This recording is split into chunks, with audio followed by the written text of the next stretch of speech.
All right. Good morning, everyone. How's it going?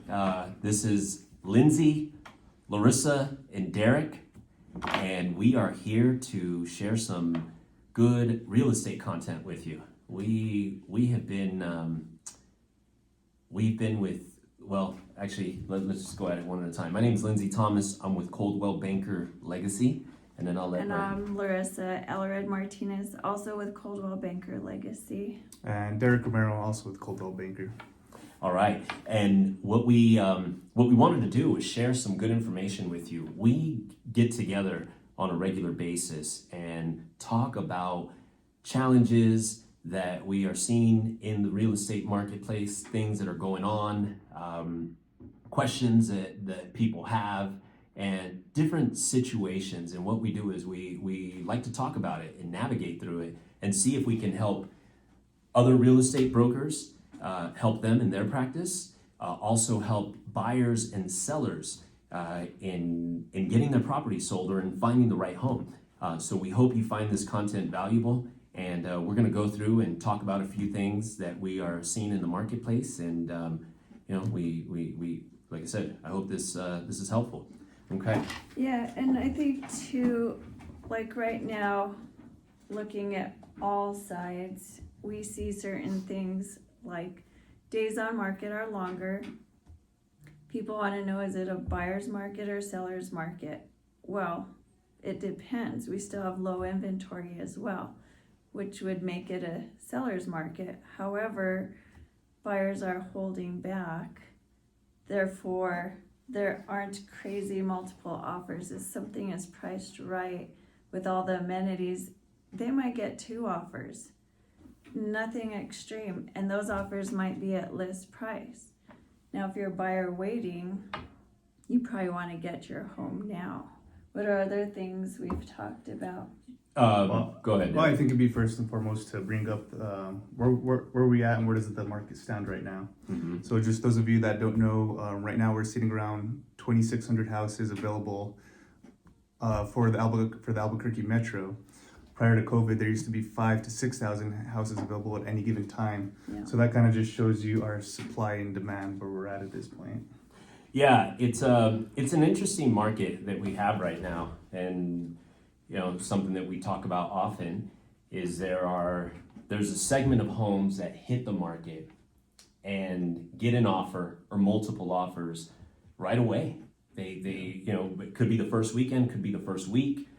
Typically, like within the first 10 days or so, Right. is something that we see. So we see that segment of the market, but then we see another side of the market that people talk about a lot, and that's the side where people say, "Oh, prices are going down." That's interesting because it's not what it looks like. Exactly. Do you want to expand on that a little bit? Well, right, and it's correct. So there's two segments of the market. So there's the one segment of the market that, again, like we talked about, homes. You've got sellers that'll put their house on the market. They are priced competitively. They look good. They've done the repairs. They've done the updating that's required or that should be there for that price point. They hit the market, they're presented, they are shown, they get an offer or they get multiple offers quick and easy. It's kind of like in and out. And then we have the other side of homes that sit on the market for a while, and because of those, and here's what happens is homes will go on the market, the price is not in line with where it should be, and what happens is a seller realizes that, okay, that wasn't the price point. Now I've got to start moving that price. Now I've got to start bringing it down. And so what the market sees is it looks like prices are going down, but really it's just a seller adjusting their price to where it should have been. Right, so there's a range of a low, a median, and a high, and sometimes it is a seller's decision. Well, can't I go above that? Let's just see what happens, even if we've advised not to do that. And then they find out rather quickly, and we listen to the feedback, and usually you get the same feedback again and again, and you know what's going on. And then too, when sellers want to, like you said, Larissa, when sellers want to go above the range, we're always advising, that's fine, you make the decision as a seller. We will try that out, but within the first week, if we're not getting the traction that we need to adjust accordingly and quickly. Because we've seen time and time again, the longer you sit on the market, what's more appealing to buyers, a house that just freshly hit the market and is priced competitively, or a house that's been on the market for 3, 4, 5 months. And the longer it sits on the market, that's when you're going to be getting the negotiators and investors. The one of the common discussions that we've had in our group. So again, we meet on a consistent basis, and we like to talk about these scenarios and talk about, okay, what's the conversation that we should be having? What questions should we be asking? How can we help? Because ultimately, people hire us to help guide them in their real estate transaction, whether they're buying a house, whether they're selling a house. They want our guidance. They want our expertise, our experience. And so one of the things that we have noticed right now, there's always a different trend in real estate. So 5 years ago, here's what I mean by that. 5 years ago, the dilemma that we had, the situation that we had was if we were working with a buyer and a buyer was wanting to put an offer on a house, they were dealing with multiple offers. It was, you had to run, jump, and get after it right away. But then also you had to ensure that you were competitive. If a house was on the market at $500,000 and you wanted to make an offer, if you were a buyer, okay, the only way you were getting in was you at least had to come in at 500,000. You at least had to come in at five, and it's more than likely that it's going to be like at 525, somewhere in that range. Right. And the challenge we had was working with buyers and help guiding them so that they wouldn't, because you have a buyer that's like, I want to make an offer at 475, and you're like, I can't do anything for you. Right. It's not going to happen. And so that was a challenge we had, right? And the people that caught on, the buyers that caught on, they became homeowners. The people that hesitated and were scared, for lack of a better word, thought they'd wait. Now they're looking at what prices are. They're looking at what interest rates are, and a lot of them are kicking themselves for doing that. Right. So that was 5 years ago. Now the challenge we have is on the seller side. So we have a seller that we get a range. We get a range from 500 to 525. Okay, let's just use that as an example. The house should be priced at 500 to 525, somewhere in there. And seller says, 550, Lindsey. 550. Is that right? 550. Okay, okay, fair enough. And Larissa, tell me a little bit about that. Because we have the best house in this neighborhood. We did the updates. Everything's working. We have the outdoor kitchen. We have a pool. Okay. My neighbors don't have that. Okay.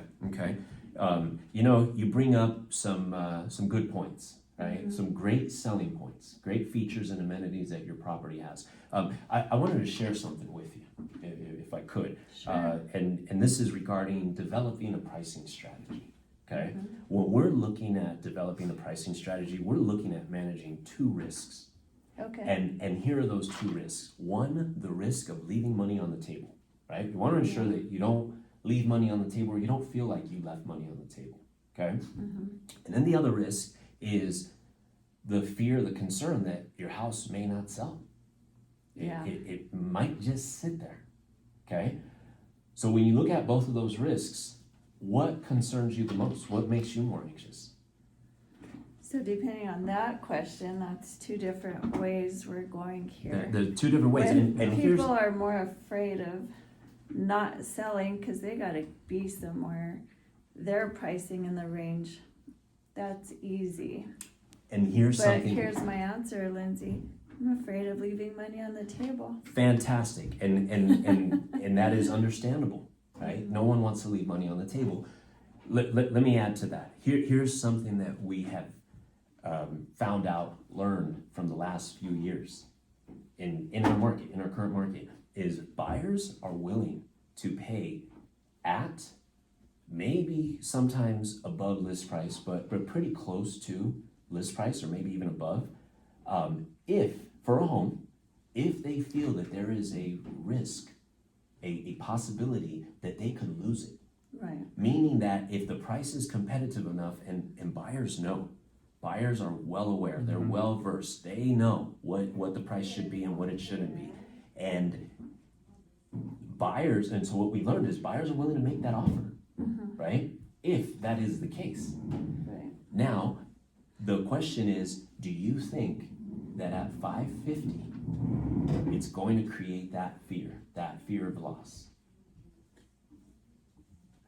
It should. It should. Well, here's the thing. Most of the homes in your area, similar to yours, maybe, not exact same features, but maybe they have something you don't, just it goes back and forth. They've been selling for about 500 to 525. Okay, so do you think at 550, where do you think that's going to put you? More in a position to where your house doesn't sell, or what do you think will happen? Ultimately, us as realtors know that's a position to not sell, and we do see expireds now in all the neighborhoods. Here's another interesting concept that we have seen in today's market is there's kind of two different mentalities. There's a scarcity and an abundance mentality. And here's what we mean by that. And we've talked about this a couple of times. With the abundance mentality, it's typically people that are concerned that their house isn't going to sell. Yeah. Right? It's people that are like, I just don't want my house to sit there. I don't want it to go stale. I need it sold. I got to move on. I've got to do something else with my life. I'm moving to Colorado, whatever it is, whatever's happening. So those guys, and they understand, maybe I'm not going to make all that money that I envision, but I'm going to be okay. Yeah. I'm going to be able to make it work, right? I'll be able to make it work. And then you've got the, for lack of a better term, just call it what it is, you got the scarcity mentality, like, I don't want to leave money on the table. And this is a scary thing that we hear, and tell me if you agree, guys. I need to net out X amount. Right, and the reality is the buyer's not concerned what a seller needs at all. Exactly. I mean, how many times, if you're flipping the script and you're, from going to seller to buyer, you're looking at properties, if you're making a move to Colorado, your concern, I hate to say it, isn't how much does that seller need, right? You're looking at other properties pretty much like for like. Some have more amenities, some have less, but priced right, you're gonna pick that property. You're not gonna say, well, if that seller really needs more, I guess I'll give them more. No. And I think it's too, just using the analogy when people shop in general, right? When people go to the store and they're having a sale on something, right? There's a product, whatever the product might be. Let's just say it's a phone. There's this one in this color. There's an iPhone in this color. This one's discounted a little bit, more competitively priced as opposed to this. This person is probably going to go with this phone that's at a better price just because of the color. That's something they could probably change later on. Right. It's kind of that same We mindset. one thing that we've talked about here is a lot of times price might not be the problem. Right? Like maybe it's something else. Maybe there's just something about the property. Who knows what it is, right? There might be some objective to it. The color, okay? The whatever. Price may not be the problem, but it can fix that problem. So at the right price, people are okay with that color. At the right price, people are okay with that smaller bedroom. They're okay with that, the smaller garage. The smaller garage, right? Whatever. So I think for all of us, fellow realtors, buyers, sellers, more so sellers, right? It's really being in tune with listening to the market.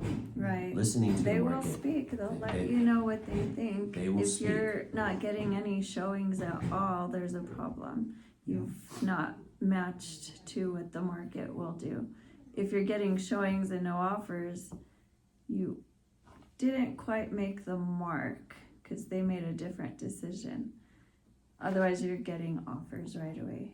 Yeah. But as you see, we have lots to say, We do. and So we have lots to share. yeah, we can go So in we all could different go ways. on and on. However, we wanted to reach out. Realtors, even if you're not with Coldwell Banker Legacy, feel free to join us at our Cottonwood location.